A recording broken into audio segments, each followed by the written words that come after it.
तो HP judicial services के exam को लेके we have already given you the update कि हिमाचल में जो है 21 पोस्ट जो है इन द कमिंग डेज और मंथ्स आने वाली है। 21 सीट्स का जो एक कैबिनेट का एक डिसीजन था वो हम लोगों ने आपके साथ डिस्कस किया था।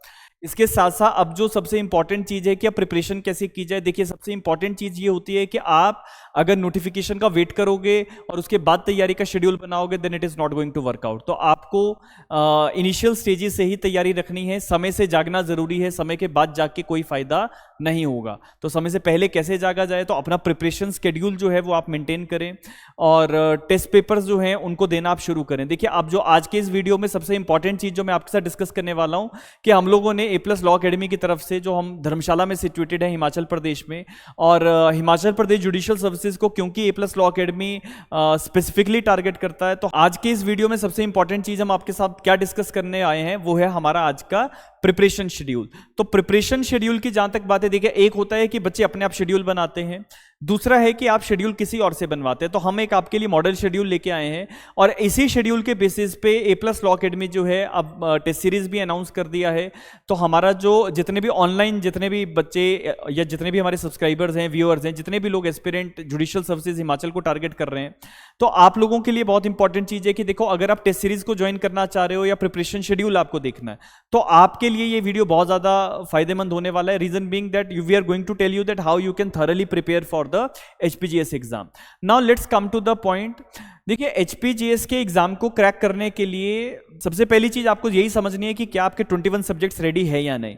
बहुत सारे ऐसे कैंडिडेट्स हैं जिनका मेजर सब्जेक्ट एरिया अच्छा है, CRPC, IPC, BNS, ये जो हमारे नए कानून है या पुराने क्रिमिनल कानून है इस पे आप काम कर रहे हो, but you are not working on the minor laws. तो माइनर लॉ के लिए आपको खास ध्यान रखना है। उसके लिए भी एक नेक्स्ट वीडियो में आपको बताऊंगा कि माइनर लॉ की तैयारी जो है वो हम कैसे कर सकते हैं। इसके साथ साथ देखिए सबसे इंपॉर्टेंट चीज जो हमें समझने वाली है कि हम तैयारी शुरू कैसे करें, कैसे कैसे हमें पता लगेगा कि हमारी तैयारी जो है वो सही ट्रैक पे चल रही है। Like everyone has that point है ना कि whether whatever we are preparing do it is on the right track और नॉट। तो आप क्या सही समय पे सही तरीके से तैयारी कर रहे हैं या नहीं, आपका ट्रैक सही है या नहीं, एग्जाम की रिक्वायरमेंट को आप मीट कर रहे हो या नहीं कर रहे हो, ये आपको जरूर असेसमेंट आपका देखना है। और आप क्वालिफाई तभी कर पाओगे अगर आप ये असेसमेंट करोगे। अगर आप सिर्फ पढ़ते जाओगे, आपका असेसमेंट नहीं होगा तो बहुत मुश्किल है। तो आज के इस वीडियो में हम प्रिपरेशन शेड्यूल आपके साथ डिस्कस करेंगे। हम लोगों ने ये शेड्यूल अपने जो हमारे ऑफलाइन के बच्चे हैं, ऑनलाइन के जितने भी हमारे स्टूडेंट्स हैं उनके साथ डिस्कस कर लिया है। सभी बच्चे इसको फॉलोअप कर रहे हैं और जो हमारी टेस्ट सीरीज है वो भी इसी शेड्यूल के बेसिस पे बनी है। तो शेड्यूल आप पहले पूरा समझ लीजिए। शेड्यूल समझने के बाद आपको टेस्ट सीरीज का मैं बता दूंगा कि कैसा है, और उसी के साथ साथ आप जो है फिर अगर आपको एनरोलमेंट करवाना है टेस्ट सीरीज के लिए तो आप हमारे व्हाट्सएप नंबर पे कॉल कर सकते हैं। नंबर हमारे जो हैं वो आपको डिस्क्रिप्शन में मिल जाएंगे। चलिए बात करते हैं प्रिपरेशन शेड्यूल की। ये एक मॉडल शेड्यूल है जो मैंने आपके लिए बनाया है। Just see that what this model schedule is all about. देखो ये हम लोगों ने वैसे 28 जुलाई से ही इसको अनाउंस कर दिया था, लेकिन वीडियो हमारा थोड़ा सा देरी से रहा है, तो अभी भी कोई दिक्कत नहीं है, सिर्फ एक दिन 2 दिन हुए हैं, तो यू कैन स्टिल प्रोसीड। 12 अक्टूबर तक का ये शेड्यूल है, 12 अक्टूबर।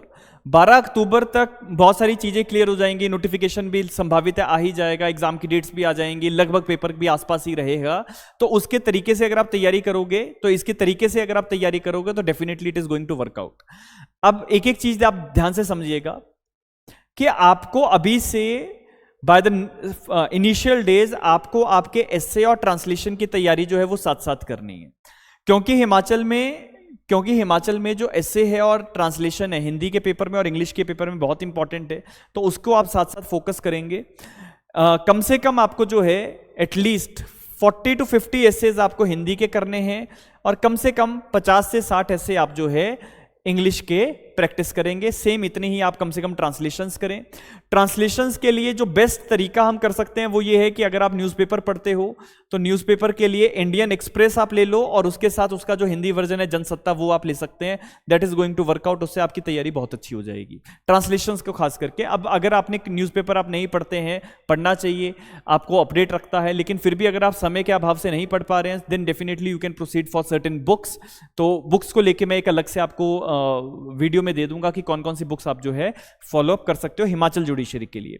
इसके साथ ग्रामर को लेके जो है आपको काम करना है, लॉ सब्जेक्ट्स के साथ साथ ही ग्रामर करनी है, हिंदी की ग्रामर खासकर आपको अच्छे से आनी चाहिए, और आपको इस शेड्यूल में आइडिया मिल जाएगा कि आपने मैनेज कैसे करना है अपने पूरे सारे सब्जेक्ट्स को। चलिए बात करते हैं। तो एक सबसे इंपॉर्टेंट चीज है, जैसे जैसे आप पढ़ते जाओगे revision is very important. Revision अगर नहीं करोगे, सिर्फ पढ़ते जाओगे, कोई फायदा नहीं है। तो रिवीजन के ऊपर थोड़ा सा खास ध्यान रखिएगा। रोटेशन में रिवीजन आपकी होती रहनी चाहिए। हम लोग जो टेस्ट लेंगे उससे आपको पता लग जाएगा कि आपकी रिवीजन चल रही हैं या नहीं चल रही हैं। बाकी जो क्वेश्चन बैंक है प्रीलिम्स का, उसके लिए मैं आपको बुक्स बता देता हूं। देखिए as far as the prelims exam is concerned, Bhargava publication की किताब आती है, भार्गवा पब्लिकेशन की किताब आती है Himachal Pradesh judicial services prelims exam को लेके। अभी इस किताब का मार्केट में जो नेक्स्ट एडिशन है वो भी अवेलेबल नहीं है। आने वाले कुछ समय में, मेरे ख्याल से 15 दिन के अंदर वो अपडेट हो जाएगा, मिल जाएगा मार्केट में। अमेजॉन पे अवेलेबल है, डिस्क्रिप्शन पे नंबर दिए जाएंगे, उसमें आप कॉल करके अपने बुक्स को मंगवा सकते हैं। A+ लॉ अकेडमी की टेस्ट सीरीज आप फॉलो अप कर सकते हैं। बाकी अगर आपको सिंगल की लॉ पब्लिकेशंस की कोई किताब लेनी है, you can proceed for that as well. अब इसके साथ साथ लैंग्वेज पेपर जो है वो आपको साथ साथ तैयार करने हैं, लैंग्वेज पेपर साथ साथ तैयार करने हैं। प्रीवियस ईयर पेपर्स को लेके भार्गवा पब्लिकेशन की ही किताबें आती हैं, वो आप ले सकते हो। अनसॉल्व पेपर भी मिल जाते हैं, मेंस की पब्लिकेशन भी आती है भार्गवा पब्लिकेशन की, उसको आप फॉलो अप कर सकते हो। ये सारी किताबें अभी मार्केट में नए तरीके से आएंगी, तो नए एडिशंस ही मैं कहूंगा कि आप लीजिएगा। जैसे अपडेट हो जाएंगे I will update on the YouTube as well. अब इसके बाद देखिए सबसे इंपॉर्टेंट चीज है कि पढ़ना कैसे है। तो जो तो हमारे एकेडमी के स्टूडेंट्स हैं, आप लोग एकेडमी के नोट्स को फॉलो अप करो, डे टू डे एस्से और ट्रांसलेशंस के ऊपर काम करो, और टेस्ट सीरीज जो है वो आप जरूर करें, बिकॉज टेस्ट सीरीज से आपका आंकलन हो जाता है, आपको पता लग जाता है कि आपकी प्रिपरेशन जो है वो किस लेवल की चल रही है, बाकी लोग क्या कर रहे हैं, आप क्या कर रहे हो। Now coming to the certain books for Hindi and English. तो इंग्लिश के लिए जो किताब जनरली होती है वो 151 एस्से आती है, वो आप ले सकते हो, या एकेडमी का जो मटेरियल हम लोग प्रोवाइड करते हैं उससे आप काम कर लो। हिंदी एस्से के लिए निबंध माला आती है 221 एस्से की, अरिहंत की, या एकेडमी का मटेरियल आप ले सकते हैं। ट्रांसलेशंस के लिए न्यूज़पेपर पढ़ लो, AS/AP की एक किताब आती है ट्रांसलेशन की, उसको फॉलोअप कर लो। एकेडमी का मटेरियल हम लोग जो क्लास में देते हैं उसको फॉलोअप कर सकते हैं। हिंदी ग्रामर के लिए राघव प्रकाश की किताब आती है, हिंदी के लिए जो एक्सटेंडेड सामान्य हिंदी की किताब है। लेकिन इसके साथ साथ 8th 9th 10th की हिमाचल में जो किताबें लगती हैं NCERT की, वो आप फॉलोअप कर लो, या जो भी हम एकेडमी में मटेरियल बच्चों को देते हैं उससे तैयारी हो जाएगी। तो मेन तो हमारा जो शेड्यूल है वो लॉ सब्जेक्ट्स को लेके। तो देखिए हिमाचल प्रदेश में लॉ सब्जेक्ट्स को प्रिपेयर कैसे करना है। लैंग्वेज जैसे मैंने आपको बताया कि आपको साथ साथ ही करना है, लॉ के सब्जेक्ट के साथ लैंग्वेज साथ में करना है। लेकिन लॉ के सब्जेक्ट्स की रोटेशन आपको कैसे रखनी चाहिए, तो एक स्टैंडर्ड फॉर्मेट जो हमने यहाँ पे दिया है, जिसको हम लोग फॉलोअप कर रहे हैं और इसी के बेसिस पे टेस्ट चलेंगे, तो इसको आप लोग जरूर देखिए। देखिए अभी जो है आप लोग अपना CPC शुरू कर दो, ठीक है, CPC शुरू कर दो, बिकॉज CPC में ना तो कोई चेंजेस हैं, और CPC क्योंकि इंपॉर्टेंट भी है। प्रीलिम्स में आपका कम से कम CPC के लास्ट टाइम जो सवाल आए थे वो 22 क्वेश्चंस थे, तो CPC की इंपॉर्टेंट वेटेज हमेशा प्रीलिम्स में रहती है। जो बच्चे हमारे स्टूडेंट हैं उनके लिए भी और जो नहीं भी हैं उनको भी ये वीडियो में बहुत ज़्यादा हेल्प मिल जाएगी, ताकि आपको आइडिया हो जाए। क्लास की कॉपी तो जहाँ से भी अगर आपने अलग से कहीं कोचिंग की है वहाँ से पढ़ लो, जो भी वहाँ की क्लास कॉपी है। जो हमारे स्टूडेंट्स हैं वो हमारी क्लास कॉपी पढ़ेंगे। बेरेक्ट आपको अच्छे से करना है, केसेस के ऊपर खास ध्यान रखें, MCQ प्रैक्टिस ज़्यादा से ज़्यादा करें, और CK टकवाने की किताब के चैप्टर्स में लास्ट में कुछ एक 1 लाइनर्स दे रखे हैं, उसको जरूर आप फोकस करके चलते जाइएगा। प्रीलिम्स निकालने के लिए कॉन्सेप्ट्स के ऊपर और बेरेक्ट के ऊपर कमांड आपकी मस्ट है। अगर खाली बेरेक्ट पढ़ोगे, कॉन्सेप्ट नहीं आता है तो दिक्कत है, जैसे राजस्थान में बच्चों के साथ दिक्कत हुई। तो दोनों है के ऊपर काम करना है। कम से कम 20 क्वेश्चन CPC के आने वाले हैं प्रीलिम्स के अंदर, और जैसे जैसे आपका सब्जेक्ट खत्म हो जाएगा उसके साथ साथ आप जो है टेस्ट दोगे। तो हमने जो अपनी टेस्ट शेड्यूल का जो प्रिपरेशन किया है, जो हमारा फर्स्ट टेस्ट आपको जो 2 को अगले महीने की 2 तारीख को है, तो उसमें पहला टेस्ट आपका CPC का है। कुछ एक पोर्शन ऑफ द CPC को जो प्रोविजंस है वो हम उस टेस्ट में आपसे पूछेंगे। इसके बाद अगला जो आपका सब्जेक्ट आप रखोगे that will be the Indian evidence act. अब एविडेंस एक्ट आप करना शुरू कर दो, बिकॉज अभी तक ये क्लेरिफिकेशन नहीं है कि ओल्ड लॉ आएंगे या न्यू लॉ आएंगे। तो आप पढ़ना शुरू करो एविडेंस एक्ट को लेके। 7 to 8 डेज में अपना आप एविडेंस एक्ट करो। कोशिश कीजिएगा कि जो नए प्रोविजंस भारतीय न्याय संहिता के, भारतीय साक्ष्य अधिनियम के जो नए प्रोविजंस है उसको आप जरूर एक बार फॉलो अप करें। क्लास की कॉपी कर लो, बेरेक्ट कर लो, इलस्ट्रेशन सारी की सारी करनी है, और रिसेंट जजमेंट आप जरूर एविडेंस में करें। इसके साथ साथ कोशिश कीजिएगा कि आप जो भी टॉपिक्स पढ़ेंगे उस पर अपने कोई शॉर्ट सिनॉप्सिस जरूर बनाएं, केसेस के सिनॉप्सिस बनाएं, ताकि आपका जो अच्छे से जो तैयारी है वो हो जाए। और कंपैरिजन जरूर करें भारतीय साक्ष्य अधिनियम के साथ, इसका कंपैरिजन जो है एविडेंस का आपने जरूर करना है, बिकॉज अभी तक कुछ भी फाइनल नहीं है कि पुराना कानून आएगा या नया कानून आएगा। इसके बाद जो है एचपी कोर्ट सेक्ट रहेगा, 2 दिनों के लिए आप एचपी कोर्ट सेक्ट करो, अंडरस्टैंड करो बेयर एक्ट को और अपने सिनॉप्सिस बना लो, नथिंग डिफिकल्ट। 14 और 15 अगस्त को आप ये सब कर सकते हैं। जितने भी बच्चे जिन्होंने ये नहीं किया है अभी तक कोर्ट सेक्ट, तो हमारे एप्लीकेशन के ऊपर वीडियो लेक्चर सारे के सारे अवेलेबल हैं। डिस्क्रिप्शन में आप जाएंगे, डाउनलोड A+ जुडिशियल एकेडमी का एप्लीकेशन होगा, वहां पे आप डाउनलोड कीजिए। कोर्सेज में जाएंगे, वहां पे आपको माइनर लॉ के और एडिशनल सब्जेक्ट्स के सारे टॉपिक्स, सारे सब्जेक्ट्स आपको मिल जाते हैं। वो वीडियो लेक्चर से आप अपनी तैयारी कर लो, बहुत अच्छे से पूरा सब्जेक्ट आपका क्लियर हो जाएगा। अगली जो चीज है स्पेसिफिक रिलीफ एक्ट और स्टैम्प एक्ट। तो स्पेसिफिक रिलीफ एक्ट की अप्रॉक्सीमेट वेटेज प्रीलिम्स में 7 सवालों की रही थी लास्ट टाइम, और स्टैम्प एक्ट में से 1 सवाल आया था। एक भी सवाल आया इंपॉर्टेंट है। स्टैम्प एक्ट एक टेक्निकल कानून है, आपको उसके बारे में जानना चाहिए, पढ़ना चाहिए, और एग्जाम में एक नंबर इंपॉर्टेंट होता है, तो स्टैम्प एक्ट को आप अवॉइड नहीं कर सकते। मैंने दोबारा आपसे कह रहा हूं कि अगर आपको स्टैम्प एक्ट पढ़ने में दिक्कत आएगी, आप हमारे एप्लीकेशन पे जाइए, लेक्चर्स आपको वहां पे अवेलेबल हो जाएंगे, वीडियो लेक्चर्स कंप्लीट बहुत अच्छे से। वो क्लासेस अभी 2023 में जब हमारा पेपर था तो अब हमने करवाई थी, और नया स्टैम्प एक्ट हमने करवाया था 2021-22 में, जो भी अमेंडमेंट्स हुई थी, एवरीथिंग वी हैव डन। इसके साथ साथ बेयर एक्ट अच्छे से पढ़ो, जो भी माइनर कर रहे हो बेयर एक्ट अच्छे से पढ़ो, केस लॉ के कमेंट्स पढ़ो, और एचपी की अमेंडमेंट्स के ऊपर थोड़ा सा खास ध्यान रखना है। इसके साथ साथ वीडियो लेक्चर्स आप डेफिनेटली फॉलोअप कर सकते हैं अगर आपको चीजें समझ में नहीं आ रही हैं। इसके बाद अगला जो हमारा रहेगा that will B Hindu law. 20 से लेके 23 अगस्त तक, मेरे ख्याल से 4 दिन बहुत ज्यादा सफिशिएंट है हमारे हिंदू लॉ की प्रिपरेशंस के लिए। क्लास की कॉपी करो, बेयर एक्ट करो, केसेस करो, लैंडमार्क और रिसेंट कि हिंदू लॉ में बहुत इंपॉर्टेंट है केस लॉज करना। प्रीवियस ईयर के पेपर्स आप पूरे के पूरे देखो, हिंदू लॉ से कैसे कैसे सवाल आए हैं। It will be easy for you people to handle that what kind of questions are being asked. और सिनॉप्सिस जरूर बनाइएगा, अभी से सिनॉप्सिस बनाने शुरू करोगे तो एंड में आपको बहुत ज्यादा फायदा मिलेगा, ये ध्यान में रखिएगा। एंड में आप बहुत सारे बेयर एक्ट पढ़ोगे, कैसे करोगे, तो शॉर्ट सिनॉप्सिस आपके पास होने चाहिए। अगला आप कॉन्ट्रैक्ट कर सकते हो हिंदू लॉ के बाद।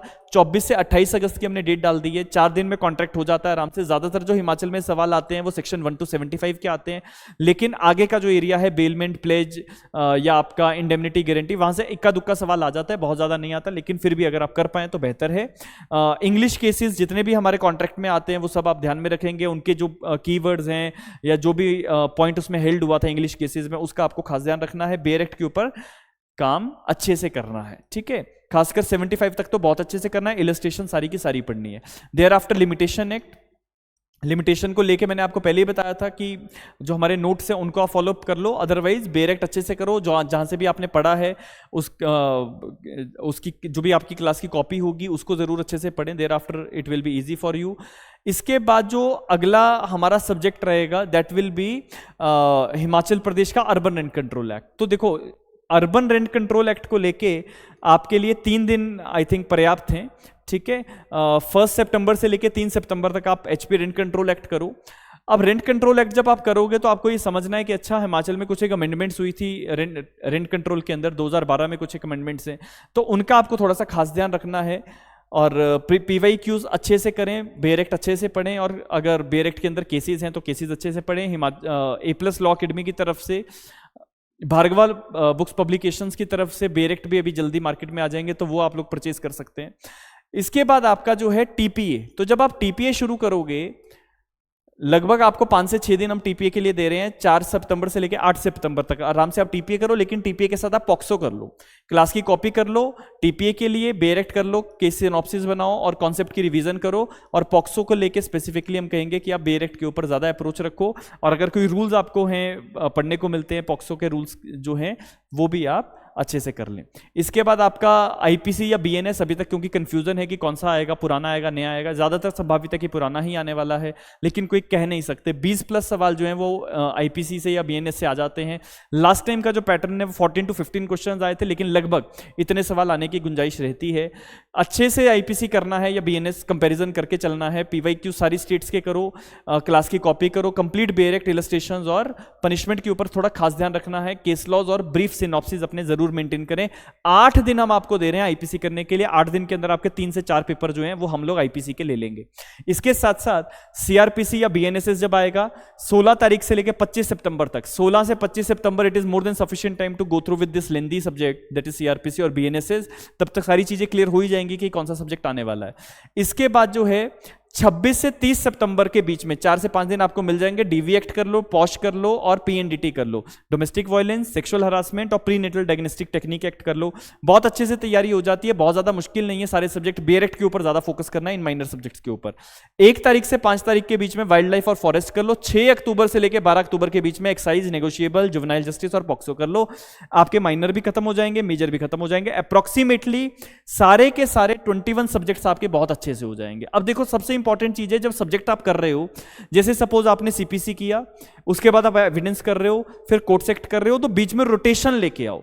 सीपीसी को रिवाइज करो, फिर कुछ दिनों बाद आईपीसी को रिवाइज करो। जैसे जो जो सब्जेक्ट हो चुके हैं उसको रिवाइज करते जाओ। एविडेंस हो चुका है, 5-7 दिनों बाद मेन सब्जेक्ट कोई और चल रहा है, 2 घंटे 1 घंटे के लिए रिवीजन निकालो, एविडेंस को रिवाइज करो, ताकि रोटेशन चलता रहे, बहुत अच्छे से चीजें दिमाग में रहें। रिटेन करना है, जितना ज्यादा अच्छे से पढ़ोगे, जितना ज्यादा रिटेन करोगे उतना ज्यादा इंपॉर्टेंट है। क्योंकि बेटा देखो सबसे इंपॉर्टेंट चीज क्या होती है, आप पढ़ते बहुत हैं, दिमाग में रिटेन नहीं होता। जब रिटेन नहीं होगा तो एग्जामिनेशन हॉल में आपका रिजल्ट बहुत अच्छा आप नहीं निकाल पाओगे। आप कैसे अचीव करोगे? तो उसके लिए रिटेन ज्यादा से ज्यादा करने के लिए रिवीजन ज्यादा से ज्यादा होना चाहिए। तो मल्टीपल रिवीजन आप डाल दो, हर सब्जेक्ट के 3-3 रिवीजन डालो, इसी के बीच में रिवीजन डालो। जैसे मेन सब्जेक्ट चल रहा है ना, मान लो आपने टीपीए 5 दिन में करना था, आपका 4 दिन में खत्म हो गया, 1 दिन कोई पुराना सब्जेक्ट रिवाइज कर लो, उससे बहुत अच्छे से तैयारी हो जाएगी। और ये जो मैंने आपको शेड्यूल दिया है, जैसे सपोज हम एसआरए कर रहे हैं, 16 से 20 अगस्त तक आपको एसआरए करना है। अब एसआरए और आपका स्टैम्प एक्ट, ये 2 सब्जेक्ट हो गए, इनका आपका टेस्ट हो जाएगा।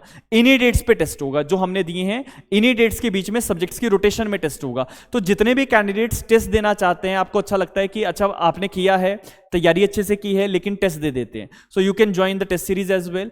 इसके साथ साथ अगर कुछ एक लोगों को लगता है कि अच्छा एडिशनल या माइनर सब्जेक्ट्स, जैसे हमारे हिमाचल में 5 तो हमारे ये जुवेनाइल जस्टिस, पॉक्सो, पीएनडीटी या डोमेस्टिक वायलेंस या सेक्सुअल हरासमेंट वाले कानून, ये तो 5 है ही है। लेकिन इसके साथ साथ कुछ एक छोटी छोटी गाइडलाइंस है, जैसे बैंकॉक को लेके there are certain guidelines with respect to gender sensitivity. Bangalore की कुछ एक गाइडलाइंस आई थी, Bangalore guidelines for judicial sensitivity. तो उन चीजों का थोड़ा सा ज्यादा ध्यान रखना है। सिविल सर्विसेज के रूल्स आपसे पूछ सकते हैं, तो क्योंकि वो सिलेबस में है तो आपको खास ध्यान रखना ही पड़ेगा। सिलेबस का वीडियो मेरे ख्याल से आप लोग अभी तक देख ही चुके होंगे, नहीं देखा है तो डिस्क्रिप्शन में आपको इसका लिंक भी मिलेगा। तो ये जितना भी हमने शेड्यूल आपके साथ शेयर किया है, it is very very important. अगर एज अचीव करनी है, बाकियों से बेहतर बनना है, तो बहुत अच्छे से तैयारी करनी जरूरी है। जो बहुत अच्छे से करेगा वही सिक्योर करेगा, ठीक है। तो टेस्ट सीरीज का मैंने आपको बता दिया है, 2 तारीख से A+ जुडिशियल एकेडमी अपनी टेस्ट सीरीज जो है वो चला रहा है। इसके साथ साथ अगर आपको कांटेक्ट करना है, यहाँ पे कांटेक्ट नंबर ये लिखा हुआ है, आप इस कांटेक्ट नंबर को लिख लो, इस कांटेक्ट नंबर को आप लिख लो, इट इज 8894176736। व्हाट्सएप करो that you want to join test series, ठीक है। और आपको सारी डिटेल्स जो हैं, टेस्ट सीरीज का शेड्यूल और टेस्ट सीरीज का जो हमारे चार्जेस हैं वो आपको हम बता देंगे। वहीं से फिर आपका एनरोलमेंट हो जाएगा, टेस्ट सीरीज के बैच में आपको ऐड करेंगे, रेगुलर आपको टेस्ट मिलते जाएंगे। तो that will be very much beneficial for you all, ठीक है। तो ये सबसे ज्यादा इंपॉर्टेंट है, ठीक है। ये सबसे ज्यादा इंपॉर्टेंट है कि तैयारी कैसे करनी है। आपने सेल्फ स्टडी की है तब भी अच्छे से तैयारी करनी है, इस शेड्यूल को फॉलो करना है, इसको करो। अपना कोई शेड्यूल बनाया है तो इसी के पैटर्न पे बना लो, उससे भी काम चल जाएगा। तो you must be working on that, ठीक है। बेसिक काम ये है कि आपको काम करना है, मेहनत करनी है और अच्छे से तैयारी करनी है। सो अभी जो है लास्ट वीडियो में मैंने आपके साथ जो डिस्कशंस किए थे, इस वीडियो में जो आपके साथ डिस्कशन किया इसको आप जरूर समझिएगा। जितने भी लोग चैनल पे नए हैं वो चैनल को जरूर सब्सक्राइब कीजिएगा। वीडियो अगर अच्छा लगा हो तो वीडियो को जरूर लाइक कीजिएगा, लोगों के साथ शेयर कीजिएगा।